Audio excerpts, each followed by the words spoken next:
राम राज्य आ जाएगा, हर घर में इतना खाना होगा कि लोग कहेंगे अब बस करो मोदी जी, बहुत दे दिया आपने हमको, अब बस करो मोदी जी, कितनी नौकरियां लेंगे। तो मोदी जी, काठ की हांडी बार बार नहीं चढ़ती। ये बहिष्कृत भारत की ये मीटिंग है। तो ये है मोदी जी के मदर ऑफ डेमोक्रेसी का सबसे बड़ा प्रमाण। 2014 में जब ये पहली बार चुन के आए तो संसद की दहलीज को चूम लिया, और ये चुंबन कितना खतरनाक हुआ आप सब जानते हैं। इट्स अ किस ऑफ डेथ, ये मौत का चुंबन साबित हुआ। मेरे सस्पेंशन के साथ इस सवाल को भी सस्पेंड कर दिया गया। संसद से नहीं डरते हैं ये, मैं बार बार दोहरा रहा हूं। इनको आवारा संसद से भी दिक्कत नहीं है, संसद मैनेज कर लेंगे, सड़क नहीं मैनेज कर पा रहे हैं। आगाह करना जरूरी है। बस करो मोदी जी, बहुत दे दिया आपने हमको। वो चश्मा पहनो, वो चश्मा पहनोगे तो हकीकत नजर आएगी, पीड़ा नजर आएगी, उत्पीड़न नजर आएगा, रोहित वेमुला की मौत को समझ पाओगे। वो सीरीज चल रही है मौतों की। हनुमंतैया हो और जो बहिष्कृत नहीं है वो कतार में। बहिष्कृत होने की तरीके अलग अलग होंगे। हमारे राजेंद्र भाई, हम सब जानते हैं, उस पीड़ा को हम समझते हैं। बहरहाल अभी मैं थोड़ी देर पहले निकला यहां से, सब बहिष्कृत हैं, इसलिए बहिष्कृत भारत की ये मीटिंग है। तो यूं हुआ कि मीडिया के कुछ साथियों ने कहा कि सर बाइट ले लीजिए। मैंने कहा किस बात पे? तो साक्षी मलिक और बाकी पहलवानों ने कुश्ती छोड़ दी, क्योंकि ब्रिजभूषण सिंह के लोग 48 में से 41 या 42 वोट लेकर के कुश्ती संघ पे उनका कब्जा बरकरार रहा। मैं आश्चर्यचकित नहीं हूं, अचंभित भी नहीं हूं। पहलवानों से कुश्ती छुड़वाई जा रही है, शिक्षकों से पढ़ाई छुड़वाई जा रही है, सांसदों से उनका पार्टिसिपेशन छुड़वाया जा रहा है। तो ये है मोदी जी के मदर ऑफ डेमोक्रेसी का सबसे बड़ा प्रमाण। मैंने आज सुबह कहा, एक मार्च में हम लोग गए थे, मैंने कहा प्रधानमंत्री जी जाते हैं विदेश में तो यूं यूं करके कहते हैं कि लोकशाही की जननी से आया हूं, यानी मैं उस देश से आया हूं जो मदर ऑफ डेमोक्रेसी है। ये वही व्यक्ति थे, मैं आपको स्मरण कराऊं, 2014 में जब ये पहली बार चुन के आए तो संसद की दहलीज को चूम लिया, और ये चुंबन कितना खतरनाक हुआ आप सब जानते हैं।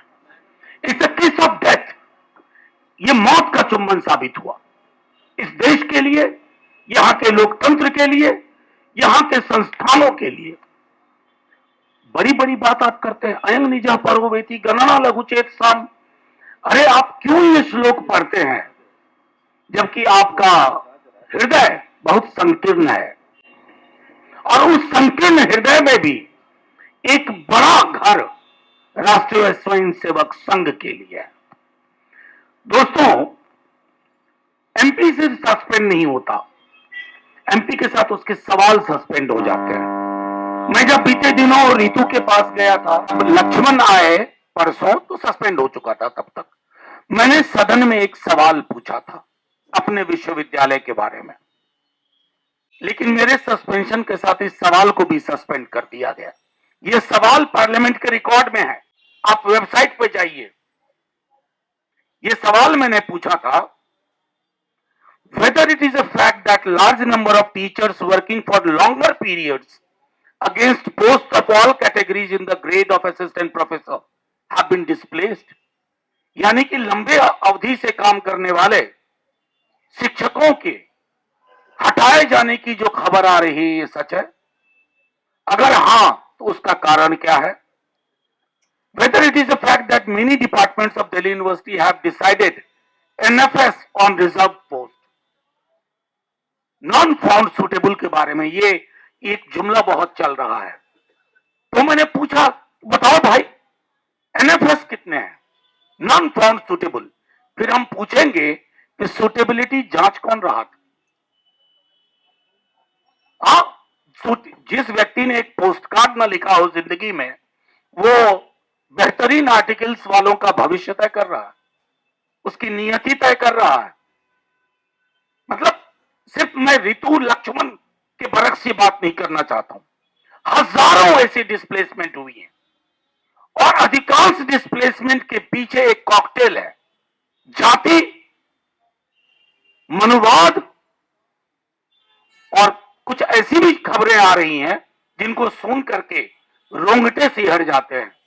कल लाइटर वैन में किसी साथी ने बताया कि एक नए शिक्षक जिसकी नियुक्ति हुई इस रूट से, नागपुरी रूट से, उससे पूछा गया कि साहब आपको क्लास लेनी है, बोला पैसा भी दें और क्लास भी लें। ये हकीकत आप बनाते जा रहे हैं। तो बहरहाल फिर मैंने डिटेल मांगा कि ऐसे कितने डिस्प्लेस्ड असिस्टेंट प्रोफेसर हैं। मुझे पता है कि इससे बवाल मचा है, लेकिन मेरे सस्पेंड होते ही ये सवाल सस्पेंड कर दिया गया, इस सवाल को हटा दिया गया। सवाल है, उसका जवाब नहीं है, तो इसको आगे ले जाना होगा। मुझे डर इस बात का है कि अक्सर जब हम बात करते हैं, और ये मैं पूरे होशो हवास में कह रहा हूं, हम अपने जैसे लोगों से बात करते हैं। इसमें इस समूह में, इवन मीडिया में, एकमात्र माइक एक गणतंत्र नाम के चैनल का था, मतलब अंग्रेजी उसका, वो आए और हमसे पूछा भी, आपने पूछा कि ये कैसे आ गए। थोड़ी देर बाद देखा वो माइक उठा के, वो उनको वहां जाना था दूसरी मीटिंग में, वो यहां लगा गए माइक। तो मैं ये कहना चाह रहा हूं कि ये लड़ाई हम लोगों को उन तक भी पहुंचानी होगी जो अभी तक हमारे दायरे से बाहर है। और ये लड़ाई एक दो दिन की नहीं है। आजकल अक्सर कई मेरे दोस्त, हम पार्लियामेंट में भी मैं ये बात कहता हूं कि 2024 जीत लोगे भी, तब भी इस देश को रिपेयर करने में आपको 50 वर्ष लगेंगे। The kind of damage which has been done in last 10 years and the kind of damages which are in the process shall actually make all of us work to retrieve, to repair the India we have almost lost. मैंने almost इसलिए कह रहा हूं कि कल एक किताब के विमोचन में बोल रहा था, कल ही इंडियन एक्सप्रेस में एक आर्टिकल लिखा था मैंने सस्पेंशन पे। उसमें एक लाइन मैंने लिखी थी कि कहीं ऐसा ना हो कि मुझे एक आर्टिकल लिखना पड़े, RIP, rest in peace Indian parliamentary democracy. तो किसी ने कहा कि आप जैसे लोगों को इतनी निराशा की बात नहीं करनी चाहिए। तो मैं उनकी बात मानते हुए आपसे कहना चाहता हूं कि निराशाजनक माहौल है, लेकिन अगर जो सुकुमार जी ने जो आंकड़े दिए या रतन जो बता रहे थे, मैंने दो तीन मसलों पर इस सरकार को सदन में रौब दिखाने के, अपना गुरूर दिखाने के बाद वापस जाते देखा है। किसान आंदोलन, roster system, SC ST act, संसद से नहीं डरते हैं। ये मैं बार बार दोहरा रहा हूं, इनको आवारा संसद से भी दिक्कत नहीं है, संसद मैनेज कर लेंगे। सड़क नहीं मैनेज कर पा रहे हैं, और सड़क चूंकि मैनेज नहीं कर पा रहे हैं तो हमारी संभावनाएं बरकरार हैं। और मैं समझता हूं कि हम सब लोगों को, कहीं ऐसा ना हो किसी दिन सुबह उठे और पता चला अग्निवीर टाइप का कोई स्कीम दिल्ली विश्वविद्यालय में आ रहा है। मैं मतलब इसको हंस के मत टालिए, वो शिक्षावीर नाम से ले आएंगे, 4 साल का शिक्षावीर, 4 साल नौकरी करेगा, कोई पेंशन नहीं मिलेगी वगैरह वगैरह। 4 साल के बाद वो संघ के मॉडल में घूम घूम करके वो चवन्नी किताब जो होती है पतली पीली वाली, वो लोगों को पढ़ाया करेगा। वो हिंदुस्तान सोने की चिड़िया हुआ करता था, मोदी जी फिर से उसको सोने का बाग बनाने की कोशिश कर रहे हैं, चिड़िया नहीं बाग। तो ये सारी कोशिशें होंगी, तो आगाह करना जरूरी है। और मेरा अपना अनुभव बताता है, रोस्टर आंदोलन जब हम लोग सब साथ में थे तो जीत उतनी आसान नहीं लग रही थी। संसद के कई सदस्यों को रोस्टर पता नहीं था। मैं आपको बताऊं, कई सदस्यों ने मुझसे कहा कि ये L शेप क्या होता है, ये समझाओ। तो बाकायदा मैंने उनको समझाया था कि ये रोस्टर होता है। आज इस रोस्टर के जो सरकार ने प्रपोज किया था उसके क्या गंभीर परिणाम होंगे। मसला सिर्फ आज की जनरेशन का नहीं है। अभी प्रधान साहब, शिक्षा मंत्री, यही खत्म भी करूंगा, एक प्राइवेट यूनिवर्सिटीज की बात हो रही थी, फॉरेन यूनिवर्सिटीज। तो मैंने एक बहुत आसान सा संवैधानिक सवाल पूछा कि क्या जो फॉरेन यूनिवर्सिटीज यहां कैंपस खोल रही हैं उसमें हमारा कॉन्स्टिट्यूशनल मैंडेट लागू होगा, मसलन एफर्मेटिव एक्शन, रिजर्वेशन। तो उन्होंने कहा वो अपने कायदे से चलेंगे वगैरह वगैरह वगैरह। और फिर मुझी को सलाह दे डाली, अरे मनोज जी हमेशा एक ही चश्मा से मत देखो। भाई ये चश्मा नहीं है, बाबा साहब दे के गए हैं, ये चश्मा है ना। आपने गांधी को चश्मे में रख दिया, गांधी का चश्मा नहीं पहना। बाबा साहब को भी चश्मे में तब्दील कर रहे हो, वो चश्मा पहनो। वो चश्मा पहनोगे तो हकीकत नजर आएगी, पीड़ा नजर आएगी, उत्पीड़न नजर आएगा। रोहित वेमुला की मौत को समझ पाओगे, क्योंकि वो अकेली अलहदा मौत नहीं हुई, वो सीरीज चल रही है मौतों की। कहीं तो सिलसिला रुकेगा। या हम सब ने तय कर लिया 22 जनवरी को इस देश में एक नए गणतंत्र की स्थापना होती जा रही, रामलला की मूर्ति प्राण प्रतिष्ठा होगी और देश में राम राज्य आ जाएगा।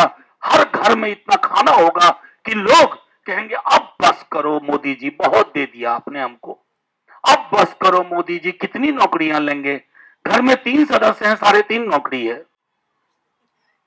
ऐसा नहीं होगा। आपकी आस्था आपके अंदर की चीज है।